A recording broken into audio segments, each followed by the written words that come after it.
La lluvia comenzó justo en el momento en que bajaron a papá a la tierra. No una llovizna suave, de esas que susurran condolencias y humedecen los sacos. Esto eran cortinas de agua agresivas, casi vindicativas, que convirtieron el cementerio en un lodazal y obligaron al pequeño grupo de dolientes a correr hacia sus autos antes de que el sacerdote terminara su última oración. Me quedé allí más tiempo del que debía, observando cómo el barro se deslizaba dentro de la tumba, transformando el pulido ataúd de caoba en algo irreconocible bajo la tierra. Eric Heiser, mi padre, muerto a los 63 por un derrame que lo sorprendió mientras dormía. Dijeron que fue pacífico. Yo no lo sabría. No habíamos hablado en 8 meses. El trayecto de regreso a su casa se sintió más largo que los 200 metros que realmente requería.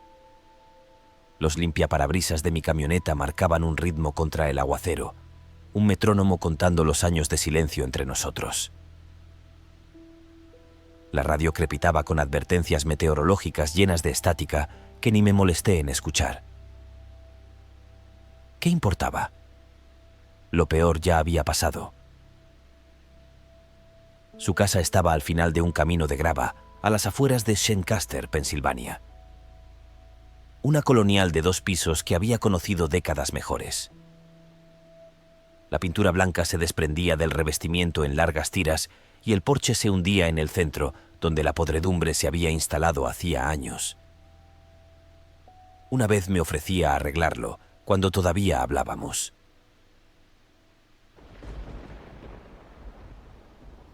Me dijo que no perdiera el tiempo en una casa que nos sobreviviría a ambos. Resultó que tenía razón a medias. La llave se trabó en la cerradura. Todo en ese lugar se me resistía. La puerta, los recuerdos, la culpa que se me asentaba en el pecho con el peso de una lápida.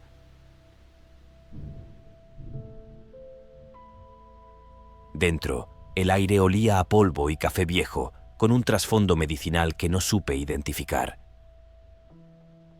Los lentes de lectura de papá estaban sobre la mesa de la cocina, junto a un crucigrama a medio completar.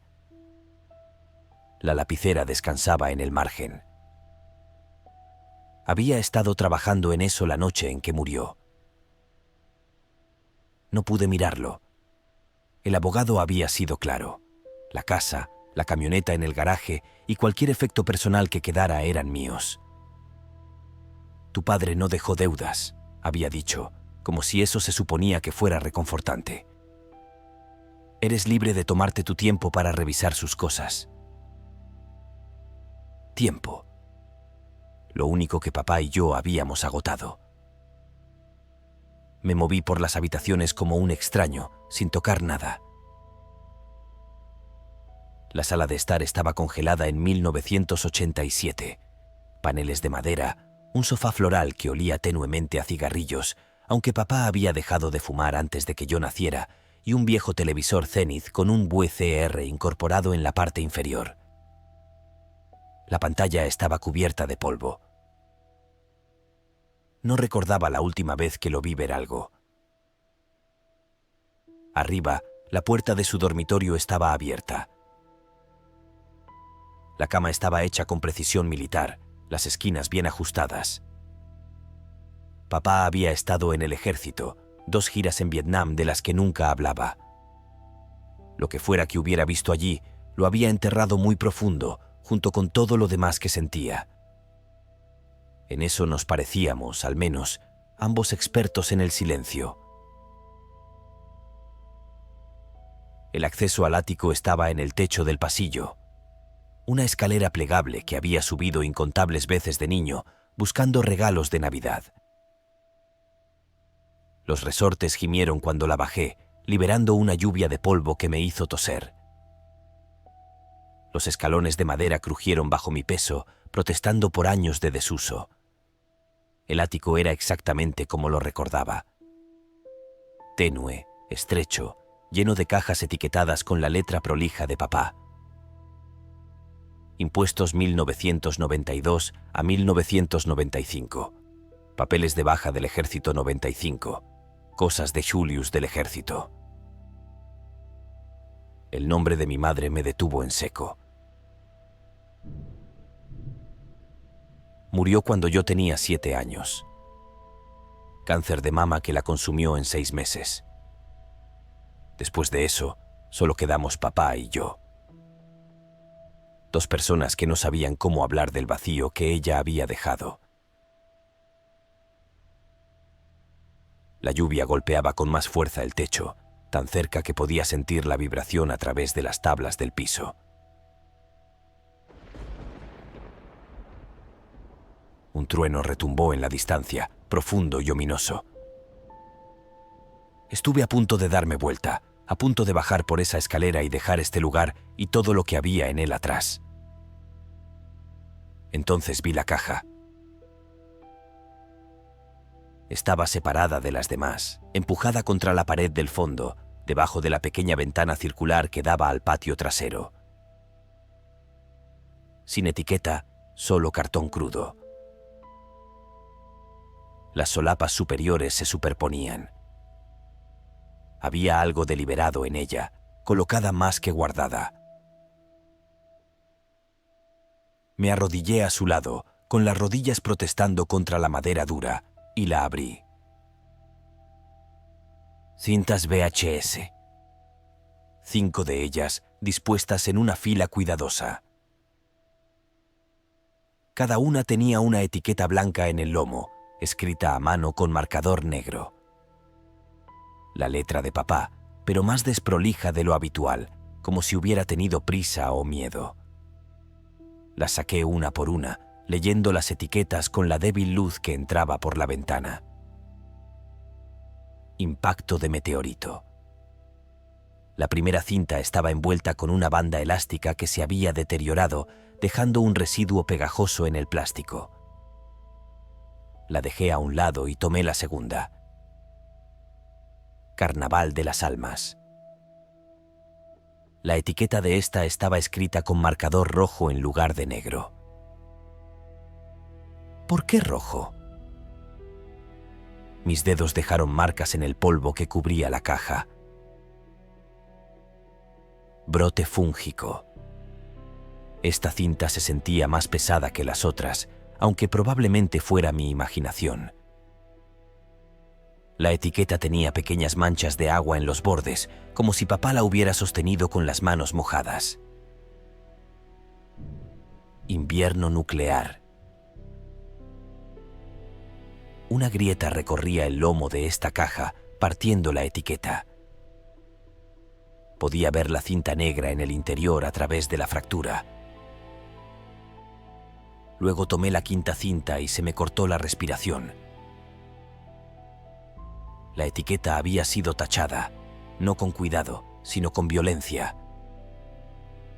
Marcador negro arrastrado una y otra vez sobre la superficie blanca hasta que las palabras originales quedaron completamente obliteradas. El papel estaba rasgado en algunos puntos por la fuerza con la que alguien había presionado.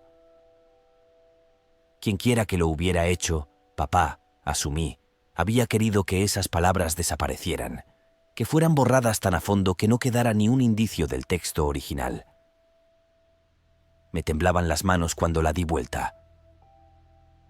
Nada en la parte de atrás, solo ese garabato agresivo en el lomo, ocultando algo que no quería que se viera o que no quería recordar. Me senté sobre los talones, mirando las 5 cintas dispuestas frente a mí. Apocalipsis, cada una etiquetada con un final distinto del mundo. ¿Qué demonios era esto? ¿Algún tipo de colección de documentales? Papá nunca había estado interesado en escenarios apocalípticos ni teorías conspirativas. Era práctico hasta el extremo. Trabajo, cuentas, rutina. La mayor emoción de su vida había sido ver los partidos de los Steelers los domingos y quejarse del perro del vecino. Esto no tenía sentido.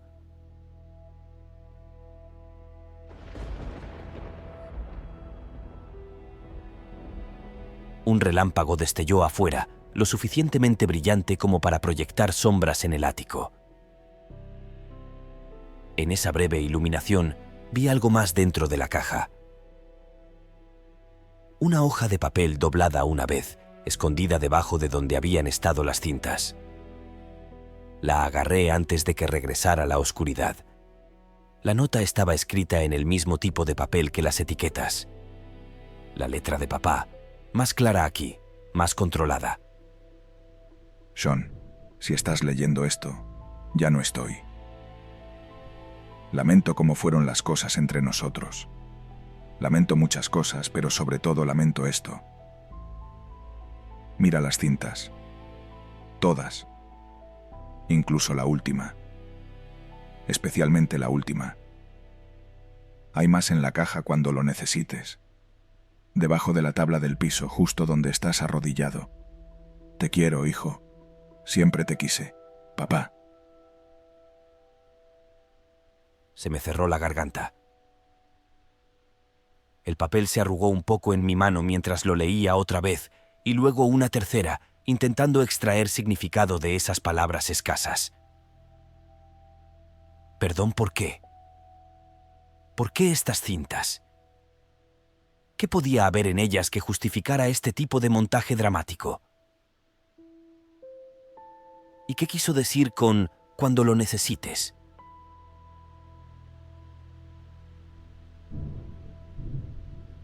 La lluvia se intensificó hasta convertirse en un rugido que ahogaba cualquier pensamiento. Bajé la mirada hacia la tabla del piso bajo mis rodillas. Parecía igual a las demás. Pino gastado, oscurecido por los años. Pero cuando presioné, cedió. Apenas, pero de forma inconfundible. Había algo oculto ahí. Debería haber levantado esa tabla en ese mismo momento. Debería haber visto que pensaba papá que iba a necesitar. Pero mis manos ya estaban reuniendo las 5 cintas, acomodándolas bajo el brazo junto con la nota. Lo que hubiera debajo de esa tabla podía esperar. Estas cintas, estos apocalipsis en estuches de plástico, exigían respuestas primero. La escalera del ático crujió cuando descendí, y podría jurar que el sonido era distinto ahora. Acusador, como si la casa supiera que estaba a punto de descubrir algo que había mantenido en secreto durante años. La sala se sentía diferente cuando regresé. Más pequeña, tal vez, o simplemente más opresiva. El peso de lo que fuera que estuviera en esas cintas presionando el espacio. Las dejé sobre la mesa ratona en orden. Primero las 4 etiquetadas, luego la quinta, la que tenía la etiqueta tachada al final. El televisor Zenith me miraba con su pantalla vacía, esperando.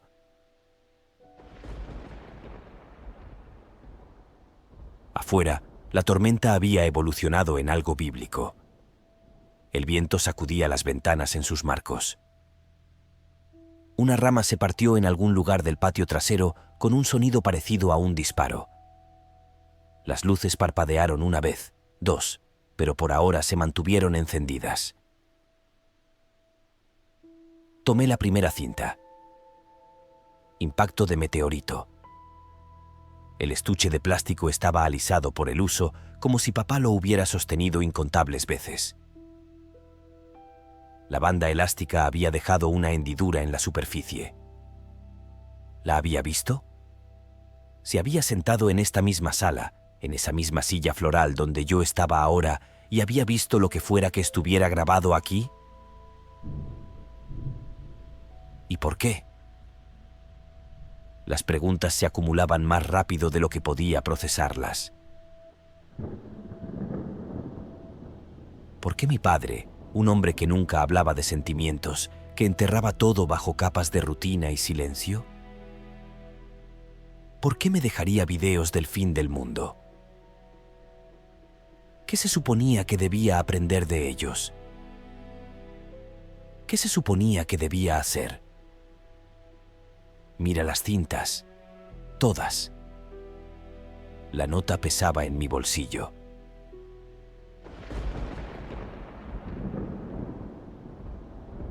Un trueno retumbó a través de la casa, sacudiendo los cimientos. Miré la ranura del BCR negra y expectante y luego volví a mirar la cinta en mis manos. La etiqueta estaba descolorida en algunos puntos, como si papá la hubiera tocado repetidamente a lo largo de los años. Lo que fuera que hubiera en esa cinta había sido importante para él. Lo suficiente como para conservarlo, lo suficiente como para dejármelo a mí. Las luces parpadearon otra vez, esta vez durante más tiempo. Cuando regresaron, estaban más tenues, luchando contra la tormenta. Tenía que hacer esto ahora, antes de que se cortara la luz, antes de que perdiera el valor. La ranura del BCR se abrió con un zumbido mecánico que sonó demasiado fuerte en la casa silenciosa. Deslicé impacto de meteorito dentro, y la máquina tomó la cinta de mis dedos con un suave clic que se sintió definitivo, irreversible.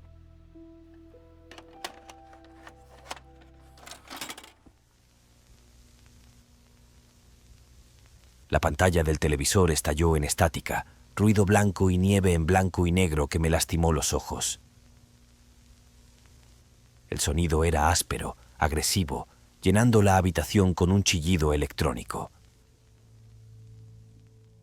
Luego la estática comenzó a disiparse. Las formas se definieron dentro del ruido. Los colores se filtraron. El siseo se suavizó hasta convertirse en otra cosa. ¿Viento, tal vez? ¿O tráfico lejano? Mi corazón golpeaba contra las costillas. La imagen se estabilizó. Y afuera, como si respondiera a lo que estaba a punto de desarrollarse, la tormenta empeoró. La lluvia azotaba las ventanas con fuerza suficiente como para quebrarlas. Las luces se atenuaron aún más, apenas aferrándose a la vida. Me incliné hacia adelante en la silla de mi padre, las manos apretando los apoyabrazos, y observé cómo comenzaba a reproducirse el primer apocalipsis. Cinta 1. Impacto de meteorito. La estática desapareció. Un hombre apareció en la pantalla, tal vez de unos 40 años, con ese tipo de rostro curtido que viene de demasiado sol y demasiado arrepentimiento. Estaba en un auto, en el asiento del conductor, con las manos aferradas al volante con tanta fuerza que los nudillos se le veían blancos como hueso. El ángulo de la cámara era incorrecto. Demasiado bajo, apuntando hacia su rostro como si estuviera apoyada en el asiento del acompañante, sostenida contra algo. Detrás de él, a través de la luneta trasera, podía ver el caos. Gente corriendo, autos abandonados en medio de la calle, puertas abiertas de par en par, humo elevándose desde edificios a la distancia. La voz del hombre se quebró cuando habló.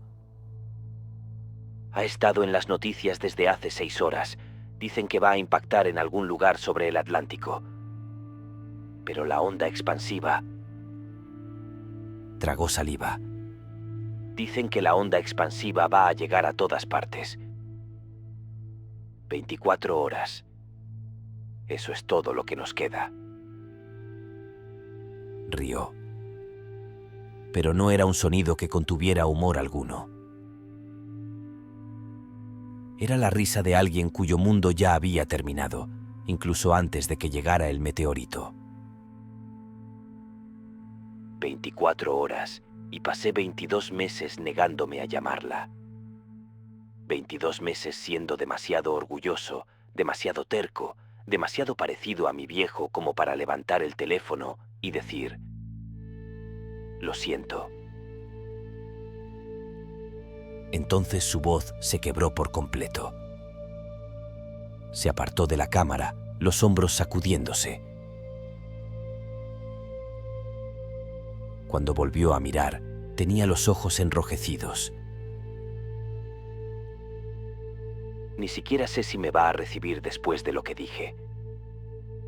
Después de que me fui de su graduación y le dije que estaba cometiendo el mayor error de su vida. Escuela de arte. Le dije que estaba tirando su futuro por un sueño imposible. Se limpió el rostro con el dorso de la mano. Estaba equivocado. Dios, estaba tan equivocado. Y ahora el futuro ya no existe. Ni para ella, ni para nadie. A través del parabrisas podía ver la calle por delante. El tráfico no avanzaba. La gente había abandonado sus vehículos y simplemente estaba allí, mirando al cielo.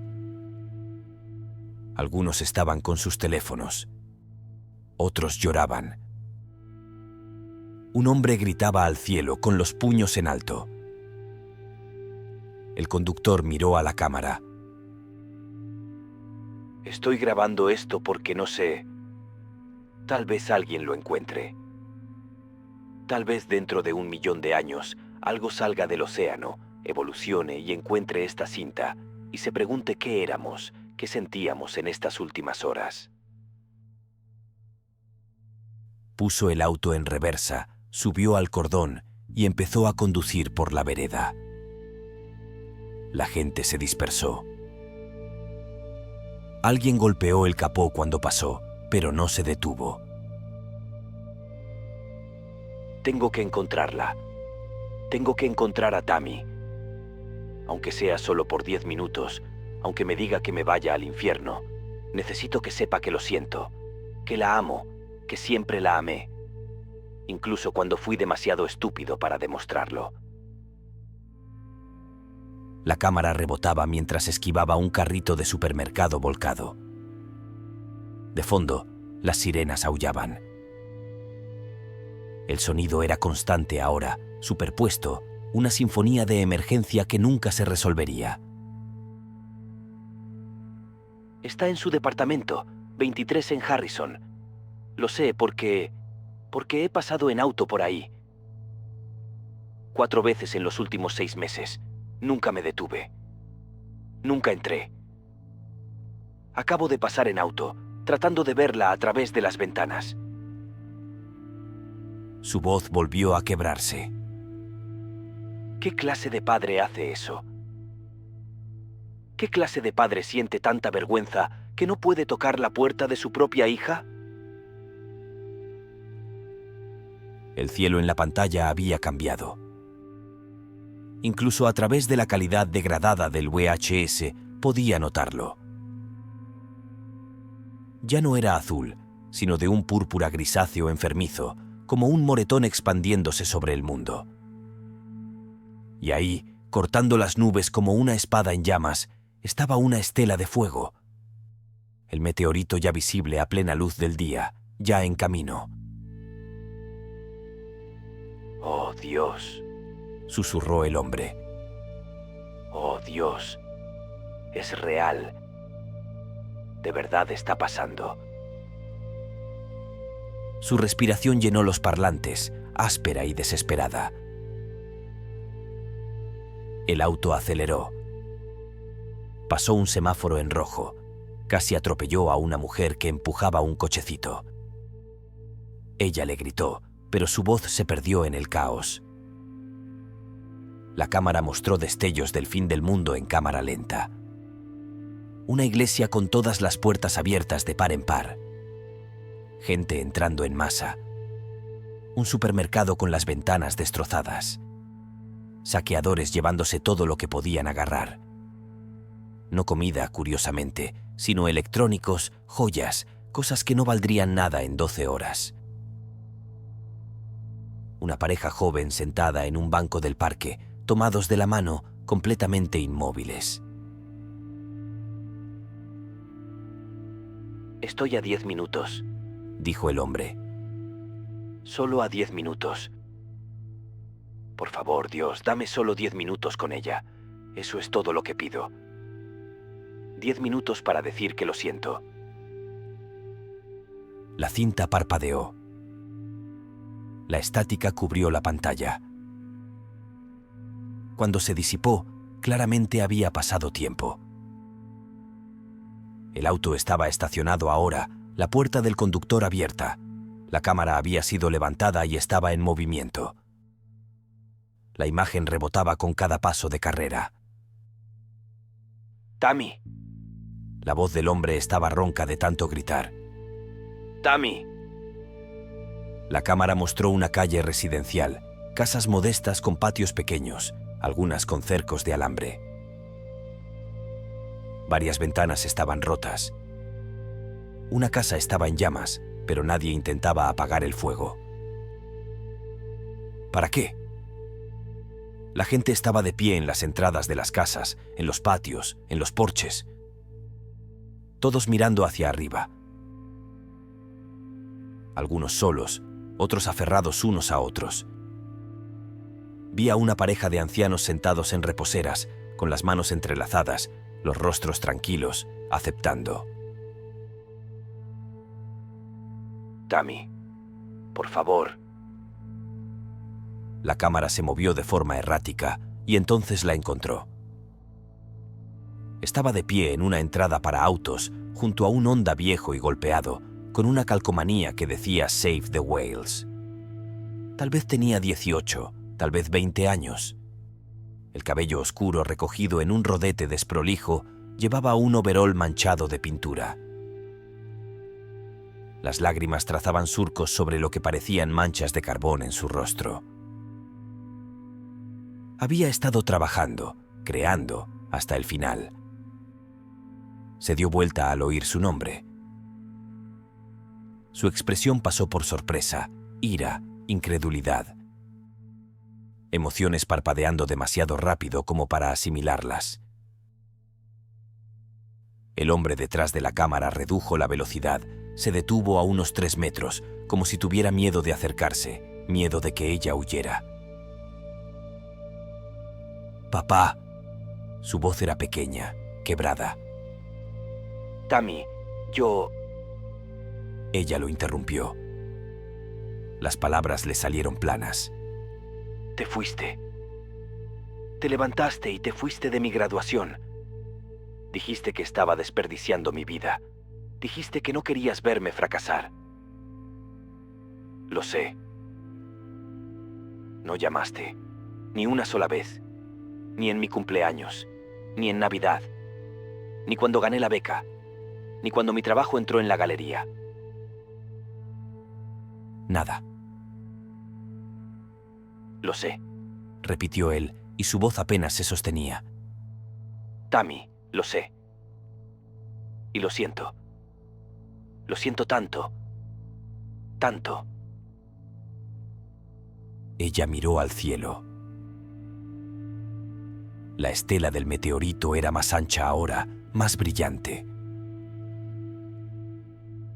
Un segundo sol ardiendo sobre los cielos. Tal vez tengamos 20 minutos, susurró. Lo sé. Y viniste aquí después de 2 años de silencio. Viniste ahora. Tenía que hacerlo, dijo él. Tenía que decirte que estaba equivocado en todo. Sobre tu arte, sobre tus decisiones, sobre quién eres. Tenía miedo, Tammy. Miedo de que sufrieras, miedo de que te lastimaran, miedo de que fracasaras. Y pensé que si te empujaba hacia algo seguro, algo estable, podía protegerte de ese dolor. Dio un paso más cerca. La cámara tembló. Pero lo único que hice fue causarlo. Lo único que hice fue hacerte sentir que no creía en ti, que no te amaba. Las lágrimas corrieron por el rostro de ella. Te necesitaba, dijo. Cuando el señor Patterson me dijo que la beca era mía, fuiste la primera persona a la que quise llamar. Cuando mi obra se vendió por primera vez, me quedé ahí, con el cheque en la mano, y quise mostrártelo. Quise que estuvieras orgulloso de mí. Lo estoy, dijo él. Y ahora él también lloraba. Tammy, estoy tan orgulloso de ti. Lo lograste. Te convertiste en quien querías ser. No dejaste que te detuviera. No dejaste que mi miedo te hiciera pequeña. Ella estaba temblando, con los puños cerrados a los costados. El cielo se volvió más brillante todavía. La estela del meteorito era ahora una herida en la realidad, sangrando fuego. No sé si puedo perdonarte, dijo en voz baja. No sé si hay tiempo suficiente para perdonar 2 años. Lo sé, respondió él. No te estoy pidiendo eso. Solo te pido estar aquí contigo. Al final. Se miraron a través de la entrada para autos. 3 metros de distancia que bien podrían haber sido un cañón. Entonces ella se quebró, corrió hacia él y chocaron en medio de la calle. La cámara cayó al suelo, quedando en un ángulo que los mostraba abrazándose como náufragos, aferrados a un resto de naufragio. El sonido era terrible. Ambos sollozaban, las palabras saliendo demasiado rápido para entenderse. Disculpas, afirmaciones y duelo enredados en un solo caos.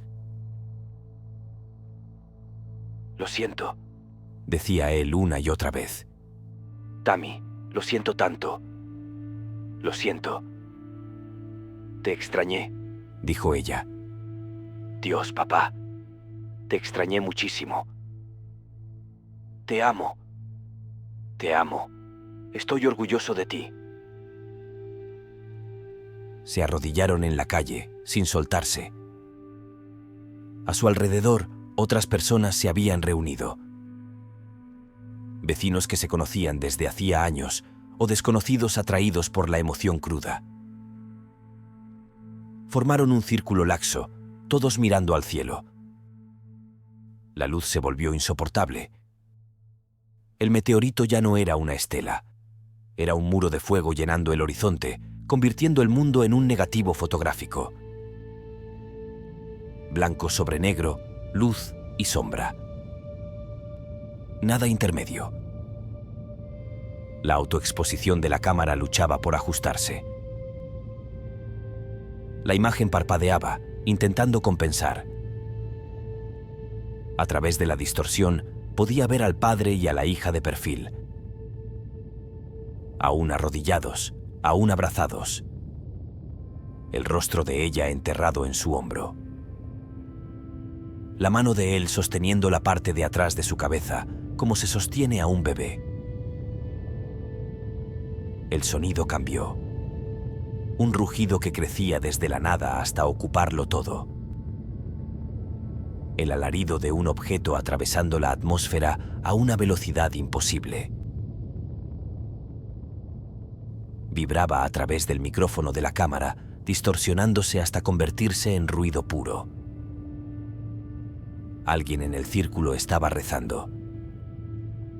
Las palabras se perdían en el rugido, pero podía ver sus labios moviéndose, las manos entrelazadas. El padre se inclinó hacia el oído de su hija. No pude oír lo que dijo. El meteorito ahogaba todo, pero la vi sentir. La vi separarse lo justo para mirarlo a la cara. Ella sonrió. Entre las lágrimas, entre el terror, entre el fin de todo, le sonrió. Lo último que escuché antes de que la pantalla se volviera blanca fue su voz, apenas audible sobre el rugido. Te amo, papá. Entonces la luz lo consumió todo. La pantalla se mantuvo en ese brillo imposible durante 5 segundos.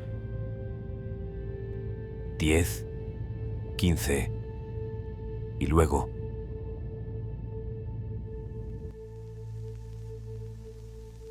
estática.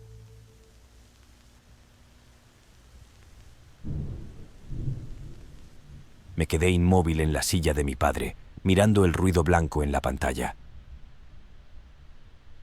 Tenía la cara mojada. ¿En qué momento había empezado a llorar?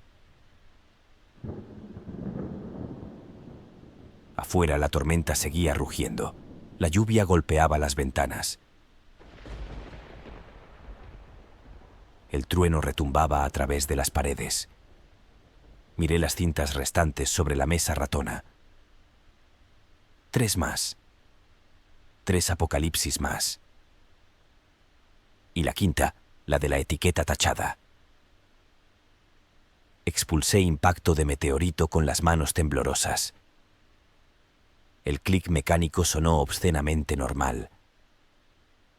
La dejé a un lado y estiré la mano hacia la segunda cinta. Carnaval de las almas. La etiqueta estaba escrita con marcador rojo. ¿Por qué rojo? Estaba a punto de averiguarlo. Cinta 2. Carnaval de las almas.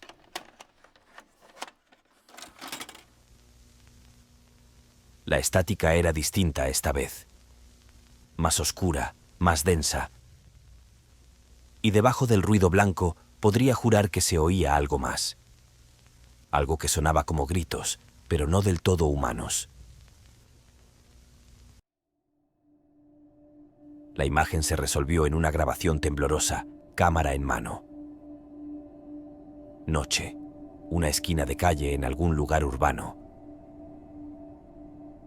Edificios altos, grafitis en las paredes, vapor saliendo de una alcantarilla. La persona que sostenía la cámara estaba corriendo, su respiración áspera en el micrófono. «No es una broma», jadeó una voz femenina. «Esto no es una... ¡Oh, Dios!». Tropezó y la cámara bajó, mostrando el pavimento acercándose a toda velocidad. Luego logró mantenerse en pie y levantó la cámara otra vez. La calle frente a ella estaba llena de gente. Cientos, tal vez miles, moviéndose en la misma dirección como una marea. Llevaban carteles, antorchas, velas. Algunos cantaban consignas, otros gritaban. El sonido era un caos. Voces superpuestas que formaban un muro de ruido. «Estoy en Séptima y Broadway», dijo la mujer, intentando mantener la voz firme. La protesta empezó en el ayuntamiento hace 2 horas. Dicen que es una especie de pánico satánico, como en los 80, pero peor. Mucho peor. Empujó entre la multitud, la cámara captando rostros. Jóvenes, viejos, furiosos, aterrados, extáticos. Un hombre se había pintado toda la cara de rojo. Una mujer gritaba sobre demonios en el gobierno. Un adolescente sostenía un cartel que decía: «El fin se escribe con sangre». «Están hablando del ritual», dijo la mujer. «De cómo los sacrificios no eran simbólicos, de que la sangre era real, de que algo los escuchó». Emergió de la multitud hacia una plaza. En el centro, pintado con aerosol rojo sobre el concreto, había un pentagrama gigantesco. Debía medir unos 12 metros de diámetro. Las líneas eran perfectas, los símbolos en cada punta estaban meticulosamente detallados. Y brillaba. No reflejaba la luz. Brillaba, pulsando con una luminiscencia carmesí profunda que parecía surgir desde dentro de la pintura misma. «Oh, Jesús», susurró la mujer. «Oh, Jesucristo». La gente se reunía alrededor del pentagrama, arrodillándose, tocando las líneas. Algunos lloraban, otros reían. El sonido era agudo, quebrado. Un hombre con traje se metió en el centro de la estrella y abrió los brazos, gritando palabras que no pude entender. ¿Latín, tal vez? ¿O algo más antiguo? La mujer retrocedió con la cámara. Esto es una locura. Esto es... El suelo tembló. No fue un terremoto. Fue otra cosa. Un pulso, rítmico, como un latido bajo la tierra. La cámara no podía captarlo bien. La imagen vibraba, el sonido se distorsionaba. Pero podía sentirlo incluso a través de la pantalla. Una incorrección en los cimientos de la realidad. El pentagrama brilló con más intensidad. Luego el pavimento se abrió. Una grieta se extendió desde una punta de la estrella hasta otra, perfectamente recta, imposiblemente profunda. Las personas arrodilladas en el borde retrocedieron a los gritos, pero otras avanzaron, inclinándose para mirar dentro de la fisura. Algo salió de ahí. No era una mano. No era nada que debiera tener dedos, pero atrapó a un hombre que se había inclinado demasiado y lo arrastró hacia adentro. No tuvo tiempo ni de gritar. Simplemente desapareció en la grieta con un sonido húmedo que el micrófono de la cámara captó con claridad perfecta. La multitud estalló en caos. La gente corrió en todas direcciones, pisoteándose en el pánico. Pero otros... Dios. Otros se movían hacia la grieta, con los brazos extendidos, los rostros extáticos. Se arrojaban dentro uno tras otro y podía oírlos reír mientras caían.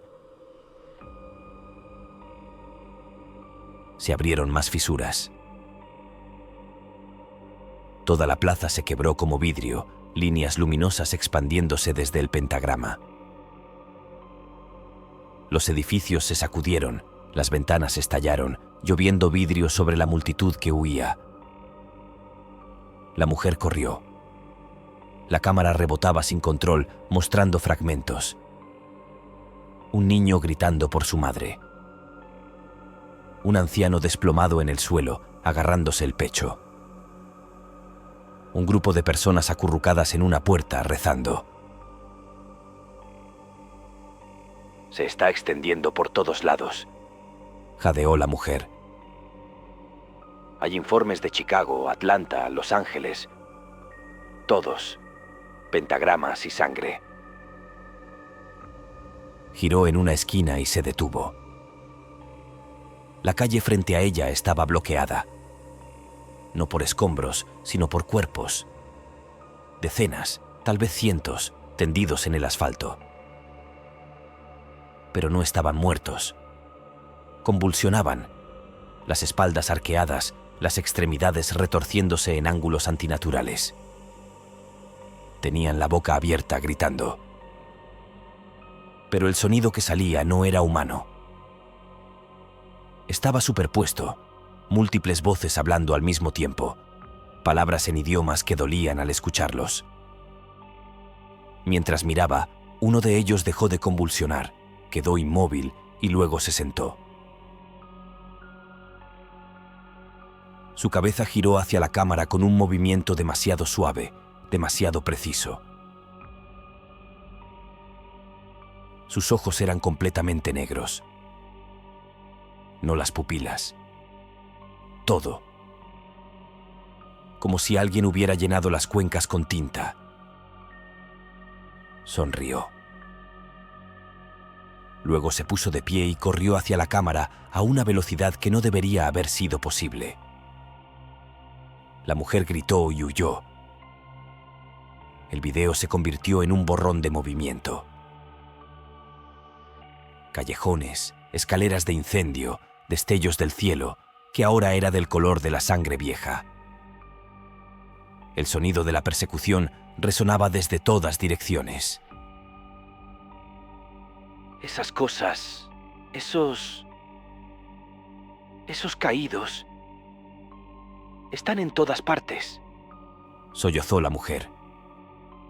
En las iglesias están crucificando gente. A cualquiera que intente ayudar. La cámara dobló una esquina y captó una escena que me revolvió el estómago. Una iglesia. Las puertas abiertas de par en par. Y adentro, gente clavada a las paredes. No en cruces, simplemente clavados directamente a las paredes. Los brazos extendidos, la sangre corriendo sobre la pintura blanca. Los caídos estaban frente a ellos, con la cabeza inclinada, balanceándose, cantando en esa armonía de múltiples voces que me hacía zumbar los oídos. La mujer vomitó. Lo escuché, la escuché jadear, pero mantuvo la cámara apuntando a la iglesia. Una de las personas crucificadas levantó la cabeza, miró directamente a la cámara y articuló una sola palabra. ¡Corre! Ella corrió. La grabación volvió a saltar. El tiempo pasaba, pero no podía saber cuánto.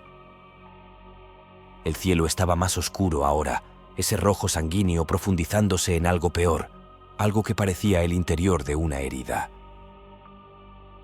La mujer había encontrado refugio, un departamento abandonado, tercer o cuarto piso. Había apoyado la cámara en el alféizar de una ventana, apuntando hacia la calle de abajo. La ciudad ardía, pero los incendios eran incorrectos. Ardían en azul, en verde y en colores que no tenían nombre. Y no consumían los edificios. Los transformaban.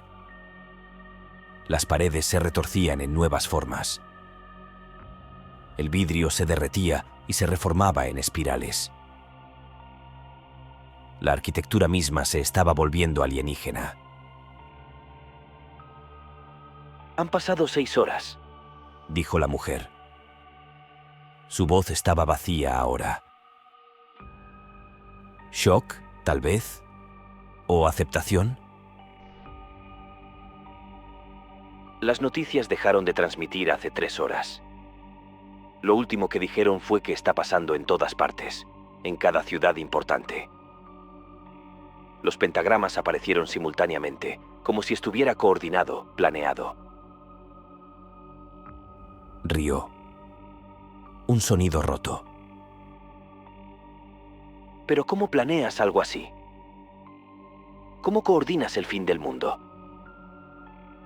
En la calle de abajo, los caídos se movían en grupos organizados. Arrastraban gente fuera de los edificios, los alineaban. A algunos los mataban de inmediato, rápido, eficiente. A otros los marcaban con algo.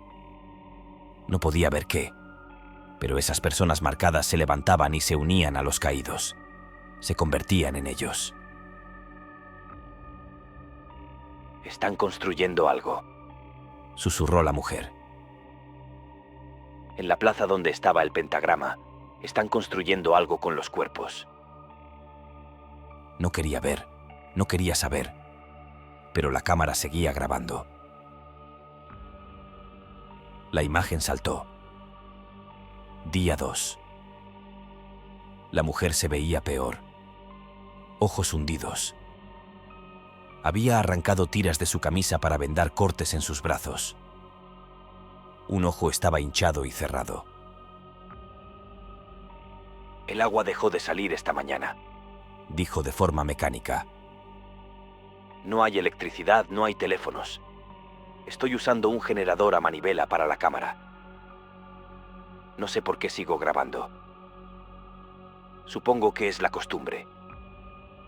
Periodista hasta el final. Inclinó la cámara para mostrar la vista exterior. El cielo había desaparecido. No estaba cubierto de nubes. Había desaparecido. En su lugar había un vacío. No negro, sino una ausencia, una nada que dolía mirar. Y en ese vacío se movían formas.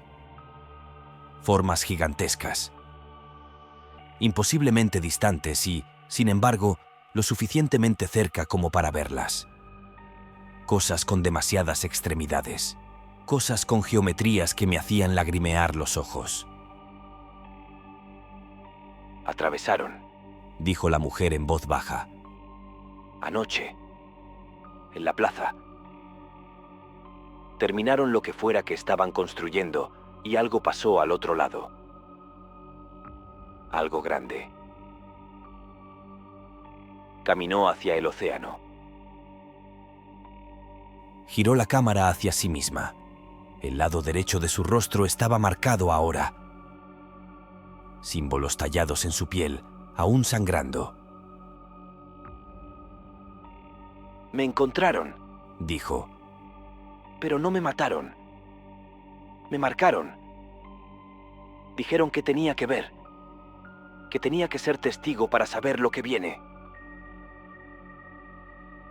Su único ojo sano estaba lleno de lágrimas. Está caminando ahora mismo por el fondo del Atlántico, avanzando hacia Europa. Y cuando llegue allí, cuando plante los pies a ambos lados del océano... Tragó saliva. Me lo mostraron. Me pusieron la visión en la cabeza. Va a beber todo el océano. Y cuando el océano desaparezca, la Tierra se va a partir.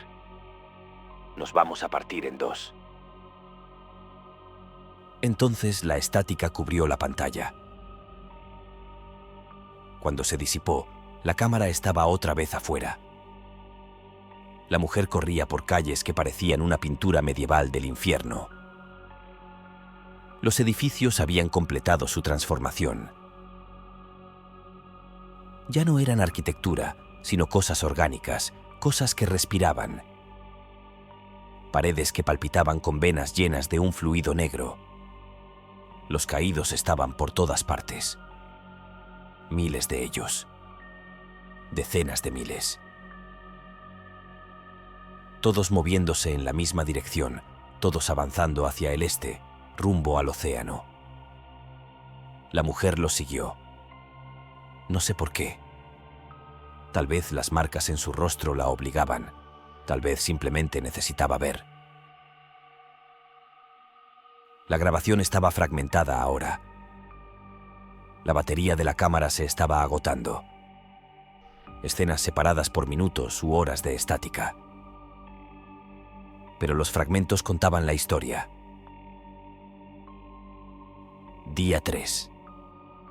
El océano estaba más bajo. Playas que nunca habían existido quedaron al descubierto, mostrando los esqueletos de barcos, los cimientos de estructuras más antiguas que la historia registrada. Día 4. Ahora se podía ver el fondo del océano.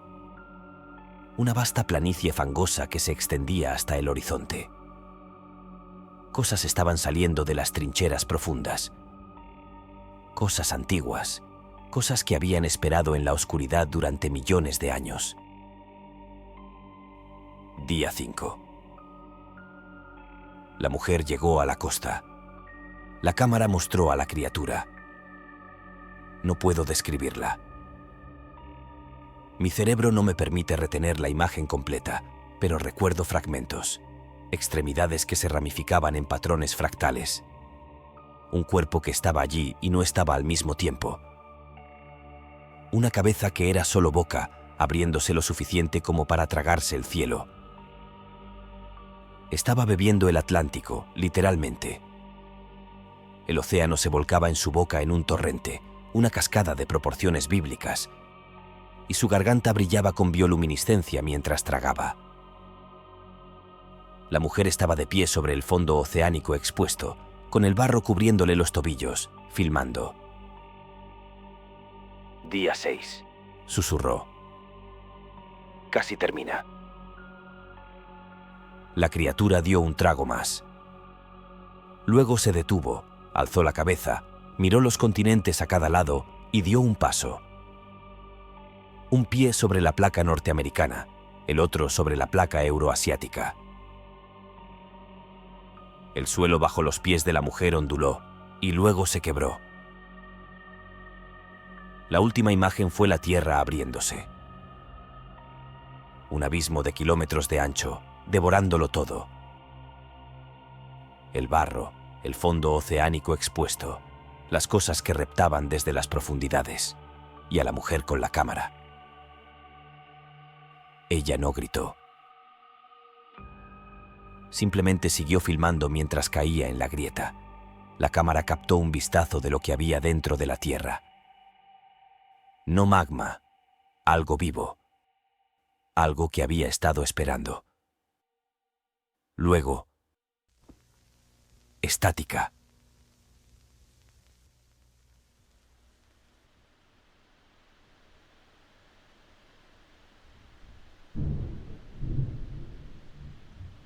Expulsé la cinta con las manos que no dejaban de temblar. La sala de estar se sentía demasiado pequeña, demasiado cerrada. Quería salir corriendo afuera para respirar aire fresco y demostrarme que el mundo seguía entero. Pero no podía moverme. No podía hacer nada más que quedarme mirando las 2 cintas restantes. Brote fúngico. Invierno nuclear. Y la tormenta afuera empeoraba. Cinta 3. Brote fúngico. Casi no puse la tercera cinta.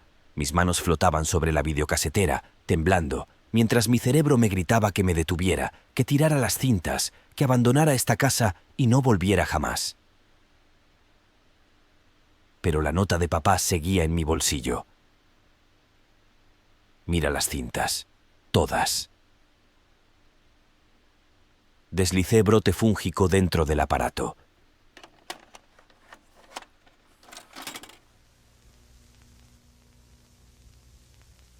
La estática se resolvió más rápido esta vez, como si supiera que la estaba mirando, como si estuviera ansiosa por mostrarse. Un hombre apareció en pantalla, de unos 30 y tantos años, con un chaleco de alta visibilidad y un auricular. Detrás de él, a través de una gran ventana, podía ver una pista de aeropuerto. Aviones abandonados en distintas etapas de abordaje. Algunos tenían las escaleras colocadas. Uno tenía un camión de combustible estacionado al lado, con la manguera aún conectada. El hombre estaba pálido, sudando a pesar del frío visible en el aire. Su aliento salía en pequeñas nubes. Este es Jimmy Mackenzie, dijo con la voz. Controlador de tráfico aéreo en el Aeropuerto Internacional de Denver. Día 37 del brote. Estoy grabando esto en mi teléfono porque... Rió, una risa húmeda y dolorosa. Porque me estoy muriendo y alguien debería saber lo que pasó. Tosió, y el sonido fue terrible. Profundo. Húmedo. Incorrecto. Cuando apartó la mano de su boca, había manchas oscuras en la palma. No era sangre. Eran esporas. Empezó en Yakarta, dijo limpiándose la mano en el chaleco. Al menos ahí fue donde se reportó por primera vez. Un hongo nuevo, dijeron. Algo que encontraron en los restos de un templo antiguo. Alguna empresa farmacéutica quiso estudiarlo, ver si tenía aplicaciones médicas. Giró la cabeza para mirar por la ventana, hacia las llanuras vacías. Tenía aplicaciones, claro. Solo que no las que esperaban. Otra tos. Más esporas salieron flotando de su boca, visibles a la luz de la ventana. Se movían lentamente por el aire, atrapando la luz, casi hermosas. Las primeras infecciones fueron los trabajadores del sitio. Dijeron que era como el Cordyceps. Ya sabes, ese hongo que infecta a las hormigas las hace trepar a lugares altos antes de brotar desde sus cuerpos. El mismo principio, pero esta versión funcionaba en humanos. Se bajó el cuello de la camisa, mostrando su cuello. Oscuros zarcillos recorrían su piel, ramificándose como raíces. En algunos puntos habían atravesado la superficie, pequeños crecimientos similares a hongos emergiendo de su carne. La cuestión, dijo en voz baja, es que no solo nos infectó, nos cambió, nos reescribió desde adentro. Las personas de Yakarta, las primeras, empezaron a moverse distinto, a pensar distinto. Ya no eran ellas mismas. Eran extensiones, partes de un organismo mayor. Caminó hacia la ventana, la cámara siguiéndolo. Abajo, en la pista, podía ver figuras moviéndose, docenas de ellas arrastrándose entre los aviones. Sus movimientos eran incorrectos, espasmódicos, como marionetas, como si algo más estuviera aprendiendo a operar sus cuerpos. Se propagó rápido, dijo Morrison. Por aire, por agua, por sangre. Todos los vectores que se te ocurran. En 2 semanas, Yakarta había desaparecido. En 3 semanas, el sudeste asiático había desaparecido. Para la 4ª semana, hizo un gesto hacia el aeropuerto vacío. Intentamos poner en cuarentena, intentamos cerrar todo el tráfico internacional, pero ya era demasiado tarde. Las esporas ya estaban aquí, ya se estaban propagando, y el periodo de incubación era tan corto. 12 horas desde la exposición hasta la conversión total. Una de las figuras en la pista alzó la vista hacia la torre. Su rostro era una masa de crecimiento fúngico, cuerpos fructíferos brotando de cada orificio, pero sus ojos seguían siendo humanos, seguían conscientes, seguían gritando en silencio. La peor parte, la voz de Morrison se quebró, es que siguen ahí dentro, los anfitriones. Lo descubrimos en la 3ª semana, cuando el hongo ya había tomado suficientes personas como para que pudiéramos estudiarlo bien. La conciencia humana sigue presente, sigue consciente, pero ya no pueden controlar sus cuerpos, no pueden hablar. No pueden hacer nada excepto observar cómo los usan.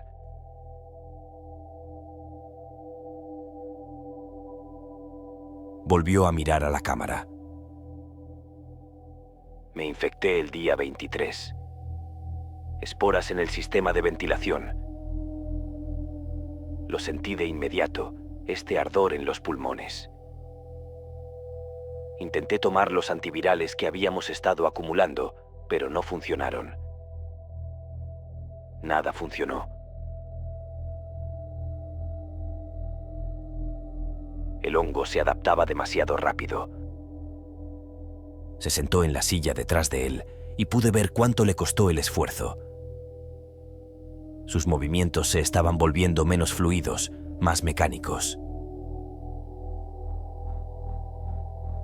Días 24 al 30, tuve síntomas. Tos, fiebre, las raíces creciendo bajo mi piel. Días 31 al 35, empecé a perder el control. Mis manos se movían sin mi permiso. Mis piernas me llevaban a lugares a los que no quería ir. Y podía sentirlo.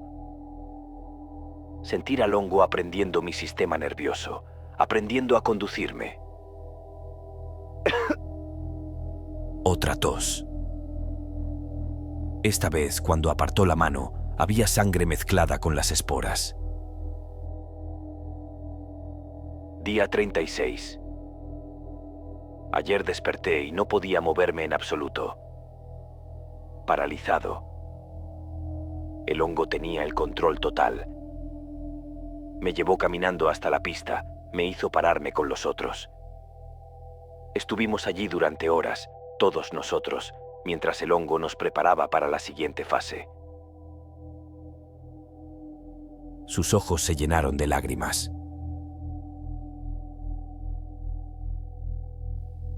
Luego me soltó. Me devolvió el control. Solo por un rato. Creo que quería que grabara esto. Quería que documentara lo que está a punto de pasar. Porque en 2 horas, tal vez 3, voy a perder el control otra vez. De forma permanente. Y entonces el hongo me va a usar para propagarse. Miró directamente a la cámara. Las esporas están en todas partes ahora. En cada ciudad, cada pueblo, cada granja aislada. Para la 5ª semana, el 70% de la población mundial estaba infectada. Para la 6ª semana, el 90%. Y hoy, día 37. Se levantó y volvió a caminar hacia la ventana. Afuera, el cielo se estaba oscureciendo, pero no por nubes. Por esporas.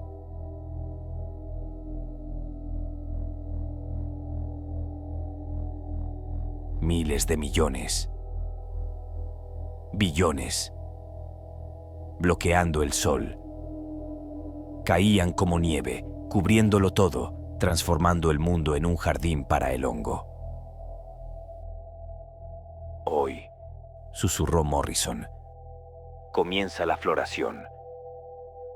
Cada persona infectada en el planeta, todas ellas, fructificando al mismo tiempo, liberando sus esporas, liberando a la siguiente generación.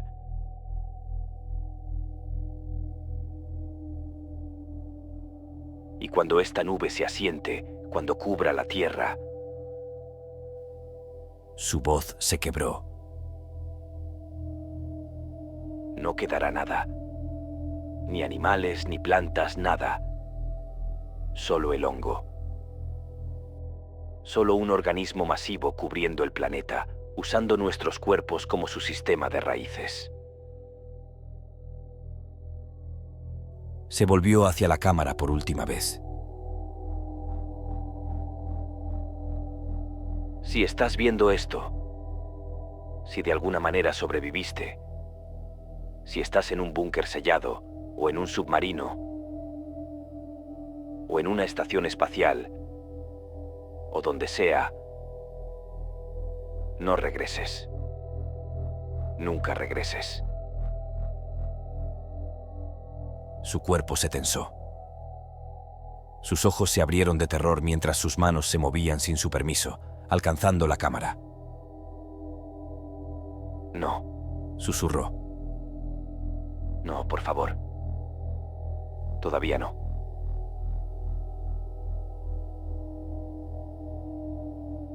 Sus manos tomaron la cámara y la levantaron. A través de la ventana podía ver su reflejo y, detrás de él, la enorme nube de esporas descendiendo. Sigo aquí dentro. Dijo. Pero su voz estaba cambiando, adquiriendo una cualidad armónica, múltiples tonos a la vez. Sigo consciente. Sigo. La nube de esporas golpeó la torre.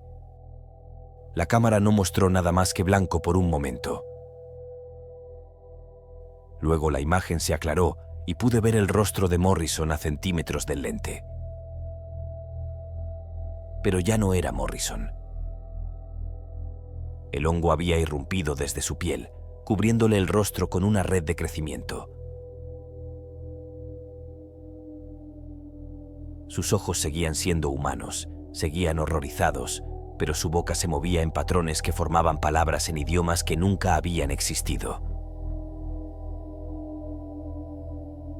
Detrás de él, a través de la ventana, el mundo se volvió blanco de esporas.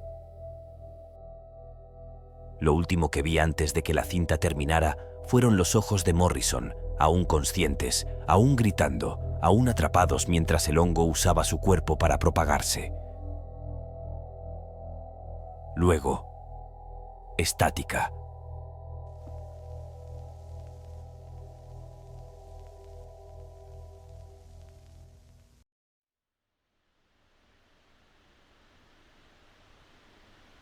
Me quedé sentado allí, mirando el ruido blanco, sintiendo cómo la bilis me subía por la garganta.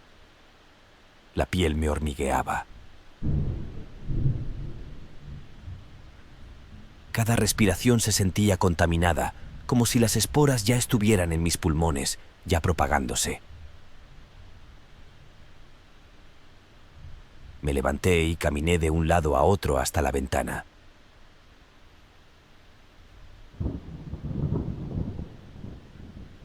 Afuera, la tormenta rugía con una intensidad que nunca había visto. Los árboles del patio trasero se doblaban casi en horizontal. La lluvia no caía. Volaba de costado, azotando la casa como si intentara entrar a la fuerza. O sacarme a mí. Apoyé la frente contra el vidrio frío, tratando de anclarme a algo real. Tratando de convencerme de que lo que acababa de ver era ficción. Tenía que ser ficción. Efectos especiales, grabaciones montadas, alguna broma elaborada que papá había preparado antes de morir. Pero lo sabía mejor que nadie. Había visto su letra en las etiquetas. Había sentido el peso de su nota en el bolsillo. Esto no era una broma. Era una advertencia. Me di vuelta hacia la mesa ratona. La tormenta afuera era ahora un rugido ensordecedor, sacudiendo toda la casa. Las luces parpadeaban sin parar, apenas resistiendo.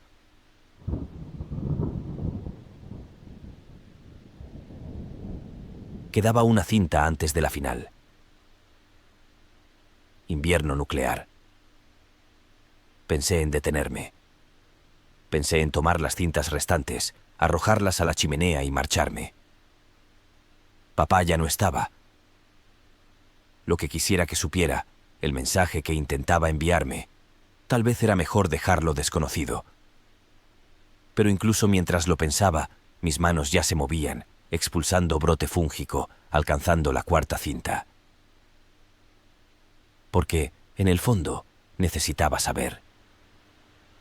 Necesitaba entender por qué mi padre, un hombre que había pasado toda su vida evitando conversaciones difíciles, me había dejado estas grabaciones del fin del mundo. Mis manos se movieron automáticamente, expulsando brote fúngico e insertando la cuarta cinta. Ya ni siquiera pensaba. Solo seguía las instrucciones. Mira las cintas. Todas. Aunque me destruyeran. Cinta 4. Invierno nuclear.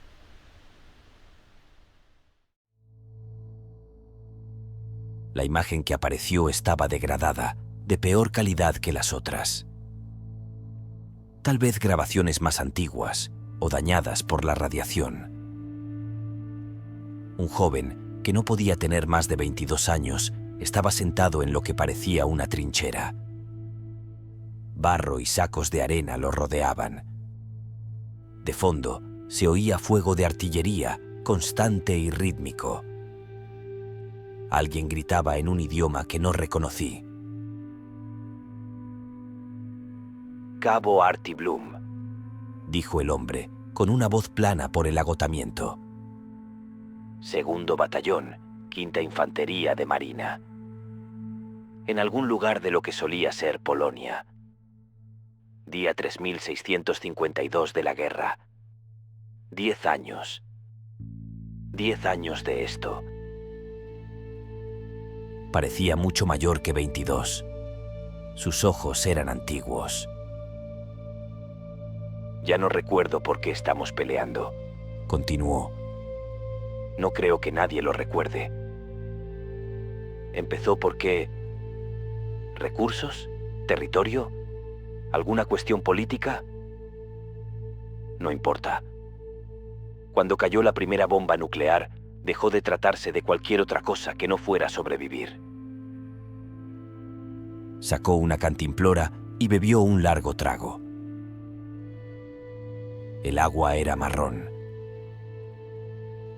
Nos dijeron que sería un enfrentamiento limitado. Ataques tácticos solamente. Sin objetivos civiles. Sin escaladas. Pero cuando te bombardean todos los días durante 10 años, cuando ves a todos con los que entrenaste volar en pedazos, quemarse vivos o simplemente desaparecer en la noche, dejas de creer en los límites.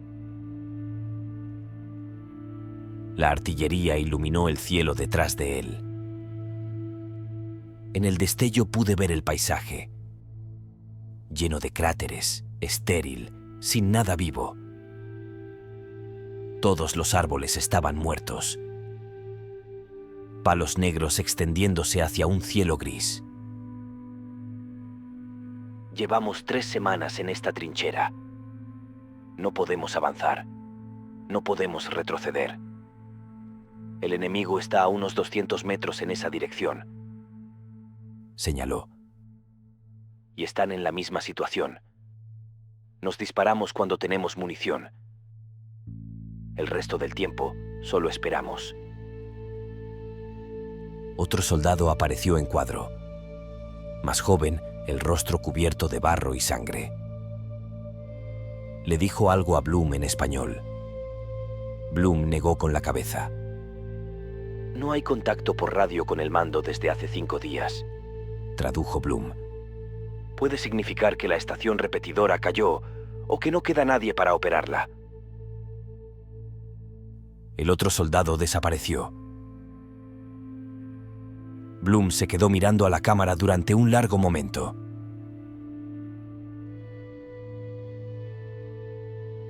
Mi mamá solía enviarme cartas. Los primeros 2 años de despliegue recibía una cada semana. Me contaba sobre su jardín, sobre los partidos de fútbol de mi hermana menor, sobre cómo le iba a mi papá en el trabajo. Cosas normales. Cosas de la vida. Su voz se quebró. Las cartas dejaron de llegar en el 4.º año. No sé si dejó de escribir o si ya no existe el servicio postal. No sé si sigue viva. Si alguno de ellos sigue vivo. No he vuelto a casa en 10 años. Ni siquiera sé si la casa todavía existe. Algo chilló en el aire por encima de ellos. Bloom ni siquiera se inmutó. Solo esperó la explosión, que llegó segundos después, lo bastante cerca como para cubrir la trinchera de tierra. Escuchamos rumores, dijo cuando el sonido se disipó. Sobre lo mal que está todo en los Estados Unidos. Sobre cómo las bombas que cayeron en las costas provocaron terremotos. Sobre Yellowstone explotando. Sobre el invierno nuclear siendo real. Sobre las cosechas fallando en todo el mundo. Sobre hambruna, plagas y todos los demás jinetes teniendo su turno. Rió. Amargo. Roto. Pero siguen enviándonos suministros. Munición, raciones, pastillas potabilizadoras. Así que alguien todavía las produce. Alguien todavía coordina la logística. Eso significa que aún hay una estructura de mando. Todavía hay una razón para luchar. El otro soldado regresó con una radio. Un siseo de estática salió del parlante y luego una voz logró abrirse paso. Bloom la tomó, se la presionó contra el oído. No pude escuchar lo que decían, pero vi cómo el color abandonaba su rostro. Repite eso, susurró. Más estática. Más palabras distorsionadas. Bloom bajó la radio lentamente. Sus manos temblaban. Lo van a terminar, le dijo a la cámara. Todo. Ambos lados. Lanzamiento simultáneo. Todas las ojivas restantes, cada misil, cada bomba, todo, en 30 minutos. El otro soldado empezó a llorar. Bloom solo miraba al vacío. 10 años, dijo en voz baja. 10 años de infierno, y así es como termina. No con paz, no con tratados, sino con aniquilación mutua, con todos asegurándose de que, si caen, todos caigan. Volvió a mirar a la cámara. Tengo 22 años. He pasado la mitad de mi vida en esta guerra. No recuerdo cómo es dormir sin fuego de artillería. No recuerdo a qué sabe el agua limpia. No recuerdo cómo es el rostro de mi mamá sin cerrar los ojos. Alrededor de la trinchera, otros soldados empezaban a salir de sus posiciones. Supuse que eran estadounidenses, aunque sus uniformes estaban tan cubiertos de barro y sangre que no podía distinguirlos. Se quedaron de pie a cielo abierto, sin preocuparse ya por la cobertura. No tenía sentido. Al otro lado de la tierra de nadie aparecieron otras figuras. El enemigo. Ellos también se detuvieron. Armas bajas. Están recibiendo las mismas órdenes, dijo Bloom. Probablemente la misma transmisión. El fin de la guerra. El fin de todo. Uno de los soldados enemigos, que no podía tener más de 18 años, comenzó a caminar a través del terreno devastado entre las trincheras. Tenía las manos en alto, mostrando que estaba desarmado. Nadie le disparó.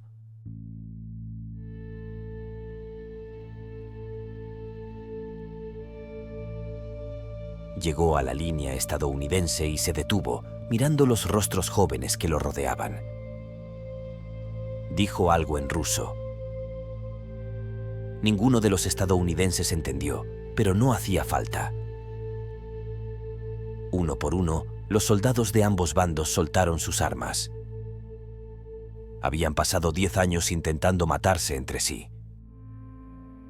Ahora, con 30 minutos restantes, solo estaban allí, no como enemigos, sino como personas que habían sobrevivido al mismo infierno.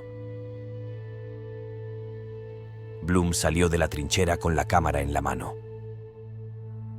La imagen mostró el paisaje con claridad. Kilómetros de devastación en todas direcciones. El suelo era un mosaico de cráteres, algunos aún humeantes, alambre de púas, munición sin explotar, los restos esqueléticos de vehículos y edificios. Y a lo lejos, en el horizonte, los vi. Estelas de lanzamiento. Decenas. Cientos. Misiles elevándose hacia el cielo gris, arqueándose hacia sus objetivos. Esto es, dijo Bloom en voz baja. Esto es lo último que alguien va a ver desde la Tierra. Los soldados se reunieron en un círculo improvisado, sentados sobre el suelo embarrado. Estadounidenses, rusos, todos juntos. Algunos rezaban. Otros fumaban cigarrillos con manos temblorosas. Unos pocos simplemente lloraban. Bloom también se sentó. Apoyó la cámara contra un trozo de escombro para que siguiera grabando. Espero que sea rápido, dijo. Espero que no tengamos tiempo de sentirlo. Los misiles alcanzaron su punto máximo y comenzaron a caer. El cielo se iluminó. Primero un destello, luego otro, y luego tantos que se fundieron en una sola luz continua. El horizonte se volvió blanco, más brillante que el sol, borrando por completo la imagen de la cámara. Por un instante pude ver sombras. Las siluetas de los soldados, algunos tomados de la mano, otros abrazándose, todos juntos. Al final, la luz lo fue todo. El sensor de la cámara se saturó.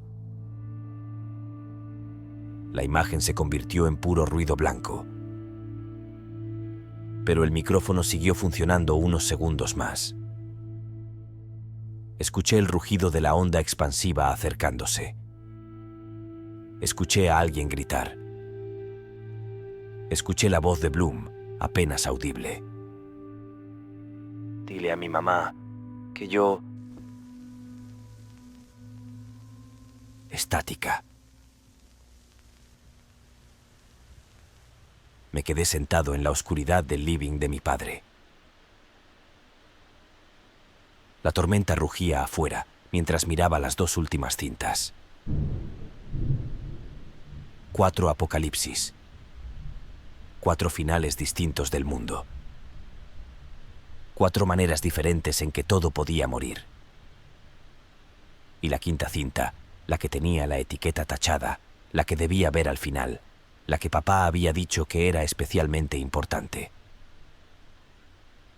Mis manos no dejaban de temblar.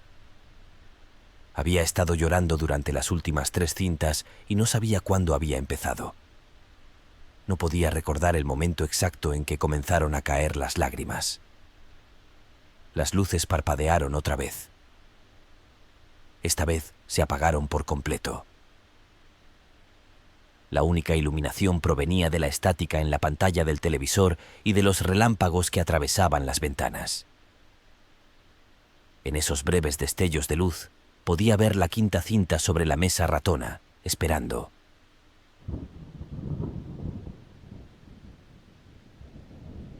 La tomé con manos que se sentían entumecidas. El plástico estaba frío. La etiqueta raspada se sentía áspera bajo mis dedos. Afuera, la tormenta había alcanzado un crescendo. Esto ya no era clima normal. El trueno era continuo, superpuesto. Un rugido que sacudía los cimientos. La lluvia golpeaba las ventanas como balas. Pensé en las cintas que acababa de ver. Meteoro, demonios, hongo, guerra nuclear. 4 apocalipsis distintos. Pero todos habían sido otras personas. Otras realidades. Otros mundos. Esta cinta, en cambio, esta última cinta.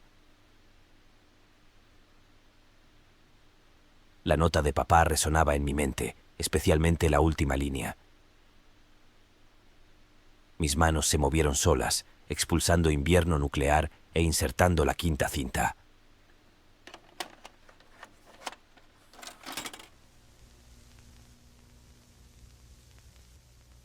La estática esta vez era diferente.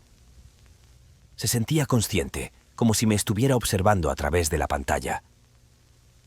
Entonces la imagen se aclaró. Y me vi a mí mismo. La 5ª cinta. La estática seguía siendo distinta. Se sentía alerta, como si me estuviera mirando, esperando. Luego la imagen se estabilizó y me vi a mí mismo. No una grabación de hace años, no algún viejo video casero que papá hubiera guardado. Era yo ahora, en ese ático, el mismo ático que estaba justo encima de mí en ese momento. El yo de la pantalla sostenía la cámara, respirando con dificultad. Mis manos temblaban.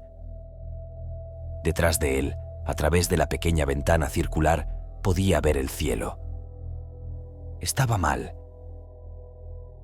Nubes oscuras giraban en una espiral masiva. Un vórtice que parecía extenderse hasta el espacio mismo y descender por el centro. Formas. Formas enormes que captaban la luz de maneras que dolían al mirarlas. No lo entiendo, susurró el yo de la pantalla. Vi las cintas, las 4. Meteoro, demonios, hongo, guerra. Todos finales distintos, todos mundos distintos. Pero esto... La luz del ático parpadeó. En la pantalla, el yo que estaba viendo miró hacia la cámara. No, más allá de ella. hacia la entrada del ático. Sus ojos se abrieron de par en par. Se acaba de cortar la luz, Dijo. Abajo, todo está oscuro excepto el trueno. Un retumbar masivo, continuo. No era trueno natural. Era otra cosa. Un rugido que hacía vibrar el micrófono de la cámara, distorsionándose en puro ruido. El yo de la pantalla se movió hacia la ventana, sin dejar de grabar. La cámara mostró lo que estaba viendo afuera. El vórtice se había abierto por completo. Y a través de él, descendiendo como un juicio, venían naves. No platillos. No nada de las películas. Eran cosas orgánicas y pulsantes, parte máquina y parte algo que alguna vez pudo haber estado vivo. Se desplazaban por el aire dejando estelas de distorsión. La realidad se doblaba alrededor de su presencia. Mientras descendían, el cielo a su alrededor estallaba en luz. No relámpagos, sino tormentas electromagnéticas, púrpuras, verdes y colores que no tenían nombre. El aire mismo parecía desgarrarse. ¡Oh, Dios!, respiró el yo de la pantalla. ¡Oh, Dios, está pasando! De verdad. Una de las naves tocó tierra en algún lugar cercano. El impacto lo sacudió todo. A través de la ventana pude ver alarmas de autos activándose, luces parpadeando en casas cercanas, personas saliendo a las calles corriendo. El yo de la pantalla se alejó de la ventana y empezó a bajar por la escalera del ático. La cámara rebotaba salvajemente, mostrando fragmentos. El pasillo, las escaleras, sus pies buscando los escalones en la oscuridad. Llegó al living, apoyó la cámara sobre la mesa ratona, apuntándola hacia la puerta principal. Y miré. Me vi caminar hacia esa puerta, mirar por la mirilla y quedarme completamente rígido. No, Susurró. no, no, no. Retrocedió, miró hacia la cocina y comenzó a moverse en esa dirección. La cámara siguió grabando, mostrando el living vacío, la puerta principal cerrada. Entonces la puerta comenzó a brillar. No por la luz exterior, por el calor. La madera se oscureció, empezó a humear. El cerrojo metálico se volvió rojo, luego blanco incandescente, y simplemente se derritió, goteando al suelo en gotas brillantes. La puerta se disolvió, y a través de la abertura, eso entró. No puedo describirlo. Mi mente no puede sostener la imagen completa, pero recuerdo fragmentos. 4 patas, cada una de al menos 2 metros de largo, articuladas en demasiados puntos. El cuerpo suspendido entre ellas estaba mal, demasiado largo, demasiado estrecho, cubierto de algo que parecía quitina, pero que se movía como piel. Y la cabeza era enorme, abultada y completamente cubierta de ojos. No dispuestos en ningún patrón, solo ojos, cientos de ellos. Cada uno del tamaño de un puño, cada uno negro, reflectante, mirando en direcciones distintas al mismo tiempo. Se movió dentro del living con un sonido parecido al de vidrio rompiéndose. Sus patas encontraban apoyo en el piso, las paredes, el techo. Imposiblemente rápido, imposiblemente fluido. La cámara captó movimiento. El yo de la pantalla volvió a entrar en cuadro corriendo hacia las escaleras. La cabeza de la criatura giró, siguiéndolo con docenas de ojos. Luego se lanzó. La velocidad era incomprensible. En un instante estaba en la puerta. Al siguiente, había cruzado toda la habitación. Una de sus patas se estrelló contra la espalda del yo en pantalla, lanzándolo al suelo. Intentó arrastrarse para alejarse. La criatura colocó otra pata bloqueándole el paso, luego otra más, encerrándolo. Lentamente, casi con suavidad, bajó la cabeza hasta quedar a centímetros de su rostro. Todos esos ojos, cientos de ellos, enfocados sobre él al mismo tiempo. El yo en pantalla estaba gritando, pero no salía ningún sonido. Tenía la boca abierta, el cuerpo sacudiéndose, pero el terror le había robado la voz. La criatura solo miraba. Miraba y miraba y miraba. Sus ojos reflejaban su rostro cientos de veces, un caleidoscopio de horror. Cada reflejo mostraba un ángulo ligeramente distinto de sus últimos momentos. Entonces, con un movimiento demasiado rápido para que la cámara lo captara por completo, lo agarró. No con manos, con algo peor. Partes de su cuerpo se desplegaron, se convirtieron en apéndices que habían estado ocultos en su estructura y se enrollaron alrededor del torso del yo en pantalla, de sus piernas, de sus brazos. Recuperó la voz y empezó a gritar. La criatura tiró de él, no con violencia, casi con cuidado, como si tuviera curiosidad por cómo estaba armado. El yo en pantalla se desarmó.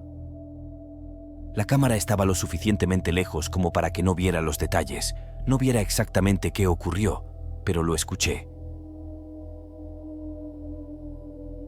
Escuché el sonido de carne y huesos separándose. Escuché sus gritos cortarse de golpe. Escuché los sonidos húmedos de la criatura examinando los restos. Luego dejó caer lo que quedaba y se giró hacia la cámara. Se acercó. Su cabeza llenó el encuadre. Todos esos ojos mirando directamente al lente, directamente a mí.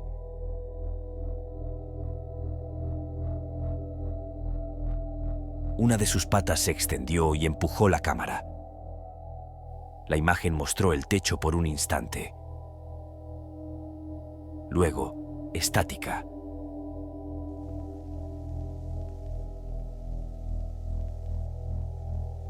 Me quedé paralizado en la silla de mi padre, mirando el ruido blanco, con todo el cuerpo entumecido.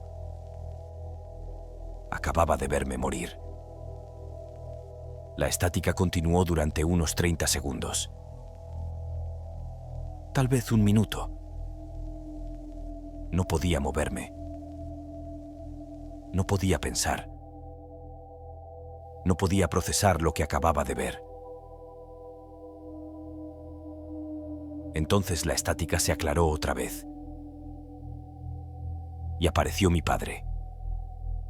Eric Heiser, sentado en la misma silla, en la misma habitación. Se veía viejo, exhausto, como si algo lo hubiera vaciado desde adentro. Sean, Dijo con la voz áspera. si estás viendo esto, si llegaste hasta aquí, entonces viste lo que pasó. Te viste morir. Se inclinó hacia adelante, con las manos entrelazadas entre las rodillas. Sé lo que estás pensando. Estás pensando que esto es imposible, que lo que acabas de ver no puede ser real, que es algún truco, alguna edición, Negó con la cabeza. Es real, hijo. Todo es real. Cada cinta, cada apocalipsis, cada fin del mundo. Todos son reales. Todos están ocurriendo. Solo que no aquí, no en nuestra realidad. Todavía no. Se levantó y caminó hasta la ventana. Podía ver la misma vista que había visto antes. El patio trasero, los árboles, la luz normal de la tarde. Encontré estas cintas en el ático de mi padre, tu abuelo. Después de que murió revisé sus cosas y encontré una caja, 5 cintas, 4 rotuladas, una tachada, y una nota que me decía que las viera. Así que lo hice. Se giró hacia la cámara. Y cuando vi la 5ª cinta, me vi a mí mismo en esta casa, enfrentando a esas cosas cuando llegaron. Y me vi morir, Sean. Igual que tú te viste morir. Vi cómo esas criaturas me despedazaban. Su voz se quebró. Pero estoy aquí. Sobreviví porque mi padre me dejó algo. Me dejó una forma de luchar. Y ahora te la dejo a ti. Volvió a la silla y se sentó pesadamente. Las cintas muestran distintas líneas temporales, distintas versiones de la Tierra donde el final llegó de diferentes maneras.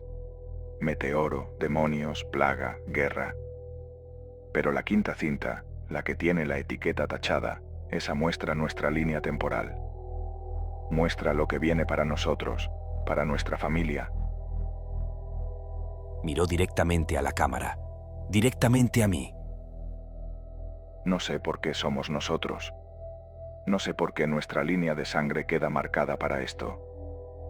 Mi padre no lo sabía, el padre de él tampoco. Esto se remonta a generaciones, Sean. Cada uno de nosotros, en algún momento de su vida, se enfrenta a ellos. Vemos venir el final. Nos vemos morir en esa cinta. Sacó un papel del bolsillo y lo desplegó.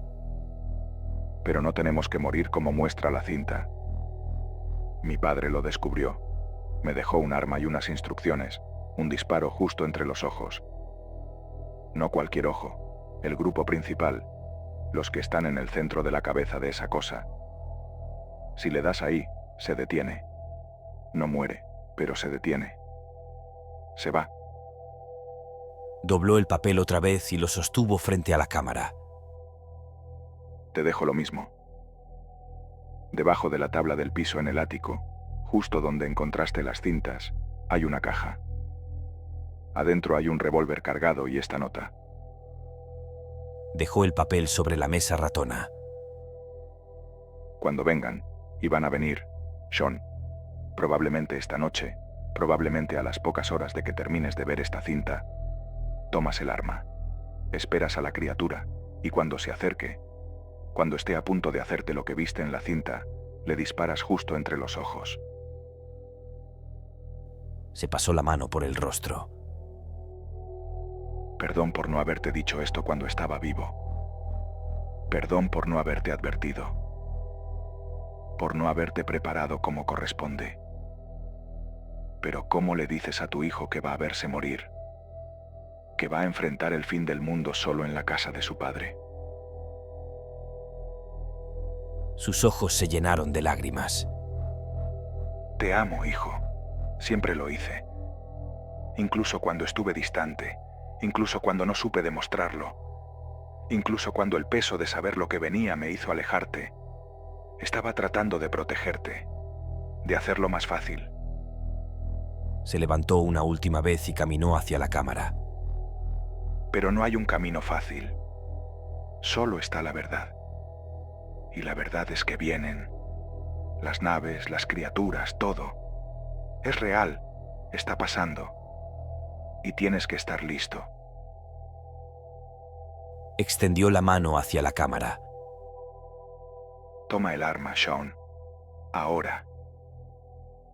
Y cuando se apaguen las luces, cuando empiece la tormenta, cuando los escuches afuera, lucha. Sobrevive. Porque eso es lo que hacemos, eso es lo que siempre hizo nuestra familia. Su mano cubrió el lente. Te amo, hijo. Buena suerte. La pantalla se volvió negra. Luego, estática. Me quedé ahí, mirando la nada. La mente acelerada. El ático, la caja, el arma. Me moví antes de poder pensarlo.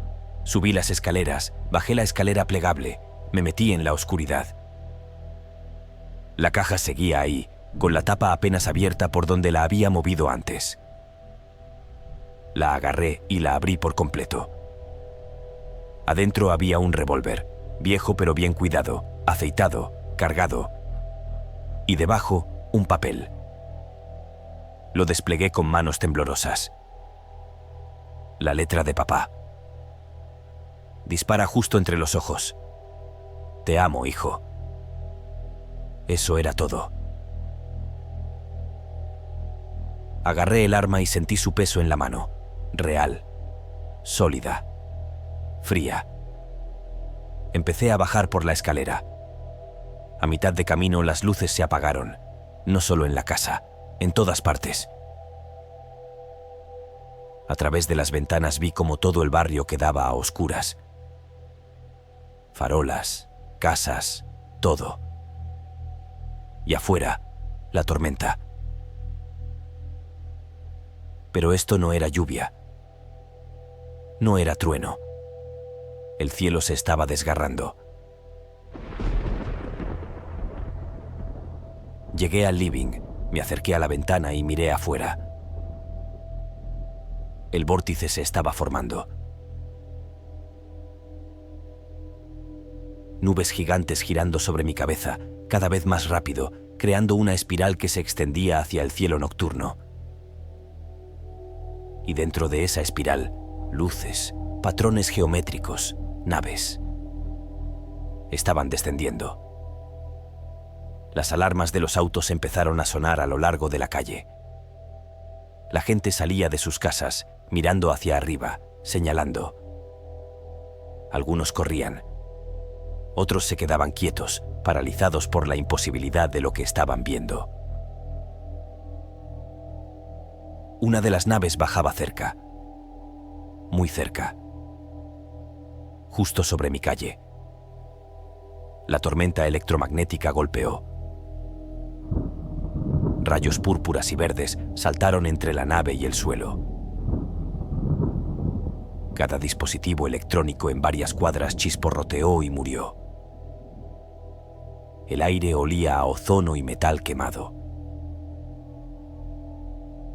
La nave tocó tierra en medio de la calle.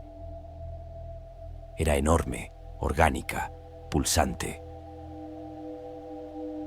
Y mientras miraba, algo empezó a salir de una abertura en su costado.